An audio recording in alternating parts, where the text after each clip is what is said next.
আজকে আমরা আঁকবো একটা মাছরাঙা পাখি। গাছের ডালে বসে রয়েছে, উপর থেকে পাতা দেখা যাচ্ছে। এটা হচ্ছে ওয়াটার কালারে আঁকবো। প্রথমে দেখো একটা ঠোঁট এঁকে নিলাম, এরপরে পেটের দিকটা নামিয়ে দিলাম, উপরের পাখাটা। খুব শর্টকাটে আর কি একটা পাখি, যেটা মাছরাঙা পাখি। এই ডালগুলো একটু বাঁকানো, চোখটা দিয়ে দিলাম, এও হয়ে গেল। খুব হালকা করে আঁকাতে হয় হ্যান্ডমেডে। আর তারপরে আমি এখানে পুশিয়ান ব্লু, তারপরে গ্রিন কালার দিয়ে, লাইট গ্রিন যেটা, সেটা দিয়ে আমি একটা পাতলা ওয়াশ দিয়ে নিলাম। যে জায়গাগুলোতে আমি কালার দেবো অন্য কালার, সেই জায়গাগুলো আমি টিস্যু দিয়ে মুছে নিলাম। এরপরে শুকাবে, বা সাদা কালার দিয়েও আমি নিতে পারি। যেমন এখানে আমার কালারটা ছড়িয়ে যাচ্ছে, এটা হচ্ছে হ্যান্ডমেডটা ভিজা রয়েছে, অন্য কালারের উপর দিচ্ছি, তাই জন্য সরিয়ে যাচ্ছে, মানে ছড়িয়ে যাচ্ছে। আমি আবার মুছে নিলাম। আবার এখানে আমি আরেকটা ওয়াশ দিলাম, যেটা একটু ভারী করে, স্যাপ গ্রিন দিয়ে, স্যাপ গ্রিনের সাথে আর ইয়েলোটা দিয়ে, লাইট ইয়েলো দিয়ে, এই হয়ে গেল আমাদের ব্যাকগ্রাউন্ড করা। এরপরে পাখিটাতে কোনো কালার করিনি, পাখিতে আস্তে আস্তে আমি কালার দিব। এবার দেখো ঠোঁটের দিকে আমি এখানে পার্সিয়ান ব্লু দিয়ে, আর মাছরাঙা পাখি তো নীল হয়, তার সাথে একটু ব্রাউন কালারটা দিয়ে আমি এখানে হালকা করে মাথার সাইডটা, চোখটা কালার থাক, মানে চোখে কোনো কালার করব না আগেই, আর পাখা দুটোতে কালার দিব।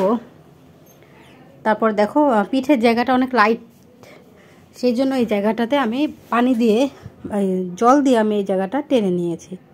এবং লেজের দিকটা আমি একটু ডিপ কালারটা ইউজ করছি। পার্সিয়ানের সাথে আমি একটু কোবাল্ট ব্লুটা মিশিয়েছি। আবার এদিকে একটু অরেঞ্জ কালার দিচ্ছি। দেখো এখানে অরেঞ্জ কালার দিচ্ছি একটু। তোমরা মাছরাঙা পাখিটা দেখলে বুঝতে পারবে, অরেঞ্জ কালার রয়েছে, একটু ব্রাউন কালার রয়েছে, অনেকগুলো কালার একসাথে, সাদা কালার রয়েছে। এখানে আমি ওইভাবেই কালারটা ইউজ করছি। এই জায়গাটাতে দেখো কালারটা মিশে যাচ্ছে না, এখানে একটু মানে আরেকটার সাথে মিশে যাচ্ছে, এখানে একটু ভিজা রয়েছে। এরপরে ব্রাউন কালার দিয়ে এখানে হচ্ছে আমি আবার কালারটা করছি, ডালের কালারটা, যে ডালে সে বসে রয়েছে। এবার ঠোঁটটা তো হয়ে গেল অনেক চিকন করে, আবার ঠোঁটে আমি কালার দিলাম। একবার কালার দিলে অ্যাকচুয়ালি হয় না, বারবার কয়েকবার কালার দিতে হয়।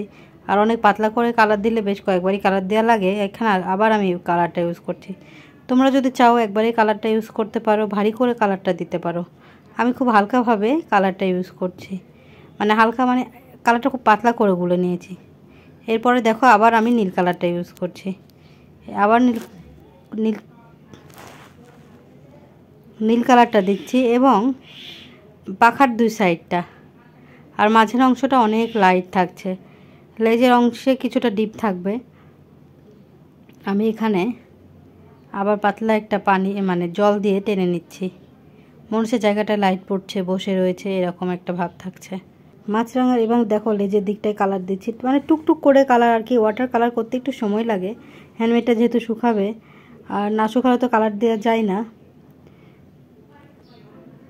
এই হয়ে গেল। এবার দেখো আমি উপর থেকে চিকন চিকন ডাল নামাচ্ছি, আর ডালগুলোর সাথে আমি এখানে ব্রাউন কালার দিয়ে, তারপরে একটু সবুজ দিয়েছি, ওর মধ্যে একটু ব্লু কালারটা দিয়েছি, দিয়ে একটা সুন্দর কালার ক্রিয়েট হয়েছে, যেটা একটু ডার্ক ডার্ক লাগছে। তারপরে ডাল করে নিলাম, এর সাথে পাতাগুলোর কালার দিচ্ছি। পাতাগুলো বিভিন্নটা বিভিন্ন রকম, কোনোটা টিয়ে কালার আছে, কোনোটা ডিপ সবুজ আছে, এক একটা এক এক রকমের পাতা। আর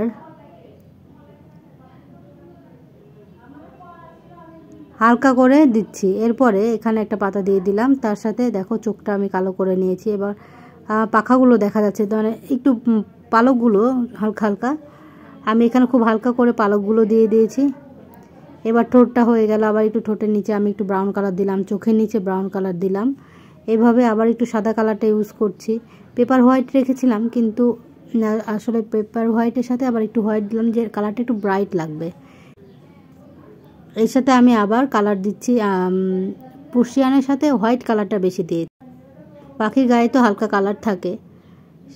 এই হয়ে গেল আমাদের পাখি। Thank you for watching.